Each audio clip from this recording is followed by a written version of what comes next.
குதிகாலோட பின்பகுதி எக்ஸாக்டா இந்த இடம் மார்க் பண்ணியிருக்கோம் இல்லைங்களா? இந்த இடம் காலை ஊனம் போதெல்லாம் வலிக்குதுன்னு ஃபீல் பண்ணுவாங்க பேஷண்ட்ஸ். ஒரு கடுமையான வலி, கொஞ்ச நேரம் உட்கார்ந்தாதான் அது ரிலாக்ஸ் ஆகுது. திரும்ப எந்திரிச்சு நடக்கும் போதெல்லாம், காலை கீழே ஊனம் போதெல்லாம் ரெண்டு கால்லையும் இந்த இடத்துல பயங்கரமான வலி இருக்கு. சிலருக்கு இந்த இடத்துல ஒரு வீக்கம், நல்லாவே ஒரு வீக்கம் தெரியும்.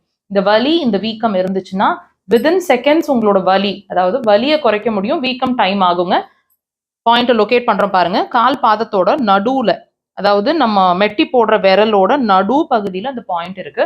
இந்த பாயிண்ட் நீங்க உடன் இன்ஸ்ட்ருமெண்ட்ஸ் வச்சிருக்கீங்கன்னா இப்படி ப்ரெஷர்ஸ், டீப் ப்ரெஷரா இருக்கட்டும். விரல்கள்னா நல்ல ப்ரெஷர்.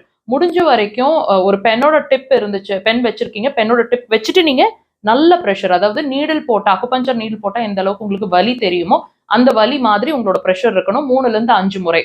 அதுக்கு முன்னாடி உங்க வலியை செக் பண்ணுங்க, நடந்து பார்த்து வலியை செக் பண்ணுங்க, ப்ரெஷர் கொடுங்க, மறுபடியும் வலியை செக் பண்ணுங்க. உடனே டிஃபரன்ஸ் தெரியும். ட்ரை பண்ணுங்க.